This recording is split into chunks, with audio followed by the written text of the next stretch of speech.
Alrighty, just going to jump ahead a little bit in the timeline now to our fourth and fifth last legs of the South Australia journey. Of course, we're back in New South Wales, or Victoria and New South Wales. And today we're going to have a look at cracking sunrise and, would you believe, some old Holden Utes. Now, I wouldn't have even known this was there if I hadn't been watching what was going on at the Big Red Bash. And I saw one bloke do a little bit of an expose on it. So that'll be a bit later on, but might be worth a look if you're into old Holdens with some creativity attached, creativity that I don't have. So we pulled out of Echuca. We're back in August, late August now. And just outside of Moama was a crop of canola, not a particularly good one, that I could access. By access, I mean pull up safely, not endanger us, not endanger anybody else. Just got a bit of video of that. And the next destination was going to be Deniliquin, and I was very keen to photograph the water tower art again in Deniliquin because last time I was there, a rather rugged small squall hit. I've come back from Tasmania in 23 and got a lot of water on the lens, didn't get much at all. At this particular time I was blinded by the light, for want of a better word. When you have circular things with things painted on them all around, you do indeed have some trouble with the sun at one particular angle. So we did that, tidied that up.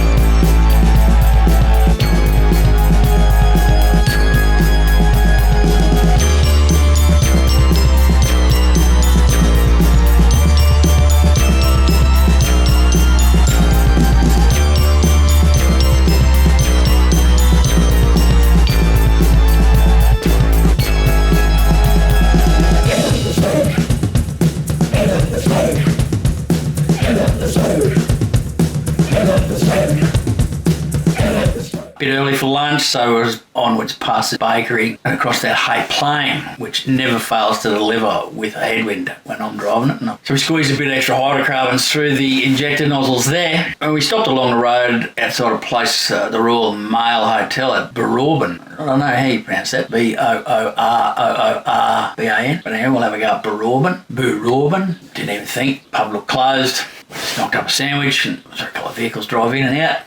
We'll go walk in and have a look. Bit of a shame because I wouldn't have minded a feed there.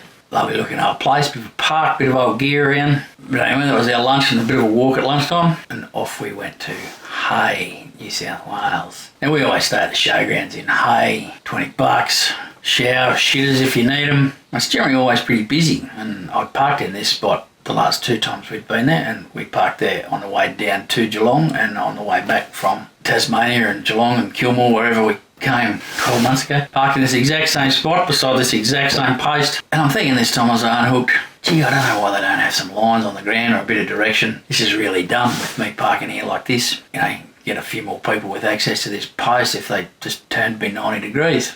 Never been asked to before, but I might, the caretaker seemed to wait till I was finished unhooking. I think this was, I don't know, 35, 36 unhooks. I got a bonus for a hay, come over and he said, oh mate, I'm going to have to ask you to hook up and turn around. And I thought, yeah, I was right. They've changed their policy. But anyway, it was good for them. And they did get a few in. So from Hay, we headed out to, there's a bit of a lookout, 12 kilometres out from town to have a look at the sunset. It was fairly cloud free, so I always think the cloud makes the sunset. But the sky didn't light up too badly. Wife actually got a cracking shot of the sunset with the seats and thingamajigs in the foreground. It's a beauty, actually.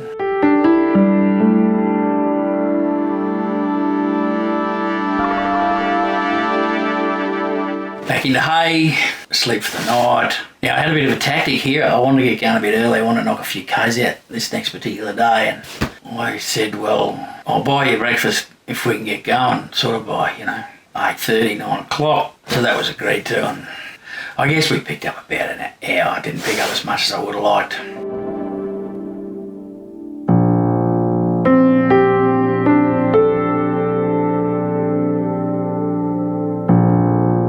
Lovely breakfast. I just had the muesli and whatever comes with it. I think that cost me $15, so I wouldn't be able to justify it every day, but against my cup of rolled oats. So that was very nice. Hay also has some water tower art. It's actually pretty well done in Hay. I'm very impressed with the Hay water tower art. I could go there every time we went to Hay.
off we went with the next destination being Condobolin. Now heading north out of Hay, a lot of cotton on the deck, past a few cotton trucks as in loaded with the bales. And when we came into Hay yesterday, there's 2 gins on the south side of Hay. And I know one of them's Oscot, which is Australian Food and Fibre, which is PSP Investments, which is the Canadian company buying the living shit out of Australian agriculture, especially key Australian agricultural assets. Funnily enough, one of those gins had a lot of cotton in the paddock, the other one didn't. So I never really looked into that, whether one didn't work that year, one was decommissioned for the year, not enough cotton, don't know. And we pushed on and we passed cotton trucks, nearly as far north as Condobolin actually, still seemed pretty wet. And the crops looked outstanding. So this is back in August. And since then, I can't comment on what rain they've had through that grain growing belt there, central western New South Wales. But they looked outstanding. There's also been some heavy frosts across the region. Not sure where they've hit. So there could be big yield problems across there. But saw lots more really good canola, but not safe enough in my eyes to get off. Not enough margin on the side of the road to get off safely. Lots of oats. Dirty, filthy crop it is. Jesus Christ, it's itchy shit. And has this nasty tendency to lie down and fall down when it's ripe. Maybe they're growing for hay, don't know, but quite a lot of oats.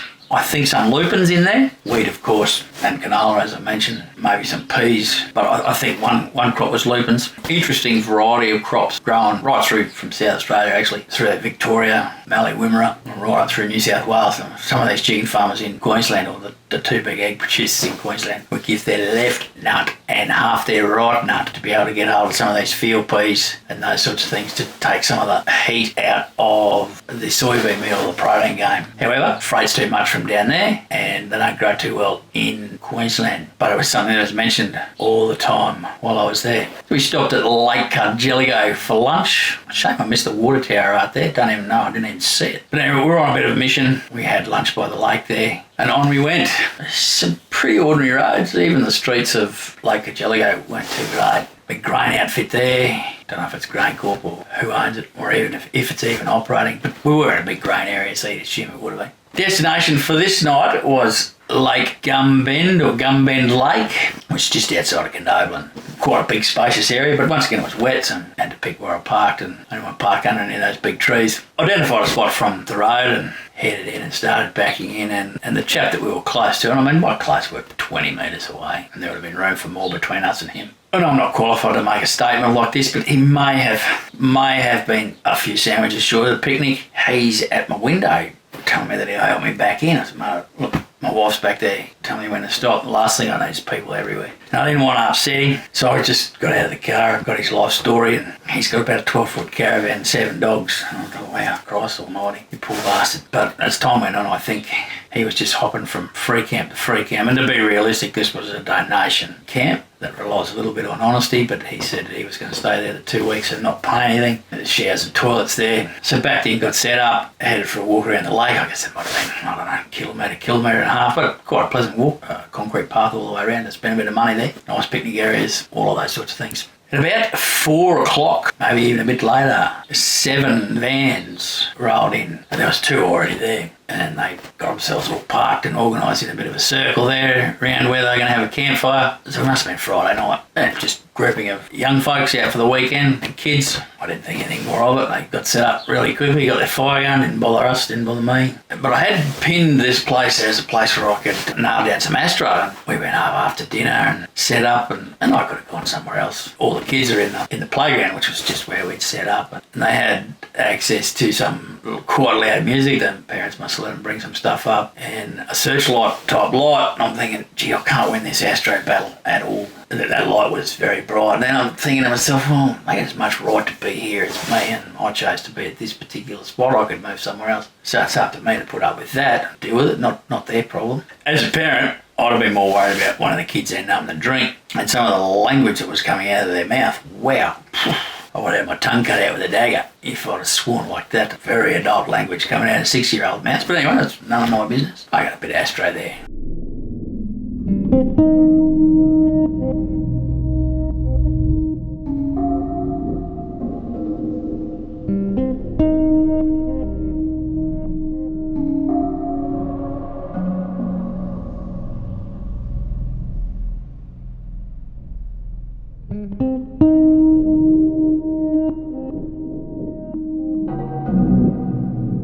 We got a sunset as well. Watched the pelicans out feeding. Next morning we went and sat in the same place, and a couple of folks came and sat on the other side of the big park bench, thingamajig, trying to get me involved in a conversation about the disturbing noise from the night before. I said, look, it didn't bother me. I said, it didn't bother me when I was out here. Went inside the van, I couldn't hear a thing, straight to sleep. Well, it annoyed us, and we went and spoke to them and asked them to shut up. I said, well, look, it was no drama. They got every right to be here. The sign at the front says generators allowed. There was no time limit on generators. So you just got to live with it, folks. That's just how it is in the big world. Way past getting upset about anything like that one night in your life. They weren't threatening, they weren't dangerous. In actual fact, they kind of kept watch till you tell me 2 o'clock in the morning they went to bed. So 2 o'clock in the morning I'm nearly back out of bed. It's just kind of like a 24-hour sentry. But anyway, on the way into Condobolin, it's this massive information centre, possibly one of the best information centres we've been to.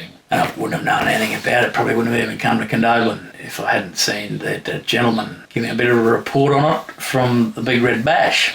And there's a whole grouping of old Holden utilities or utes with a bit of art attached to them and given some cute names. Much more creative folks than I'll ever be. I was quite impressed. I've tried to walk along and get some video of the whole array. Don't know how I've gone, but just a great information centre. Plenty of place to park, hooked up, good directions to get to that park, and it's just a good place to visit. So Condobolin working hard to get some people in. Won't be for everyone, but we quite enjoyed the old Holden Utes. In fact, quite familiar with a few of them. I think we had an FC, the old man had an EH, and I had 2 WB Utes. As a young chap, yeah, right up to, I can't remember, I had 1, 2, maybe 4 or 5 Commodore Utes as work Utes. Yeah, that's why I wanted to do this one. I actually could get excited about this one. It was pretty cool. I enjoyed it anyway. Everybody won't, but I just thought I wanted to make a video on that and get the Utes cut into it.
until next time, I'm going to head back to the old dark side of the moon, where the lunatics like me reside. Catch you on the flip side.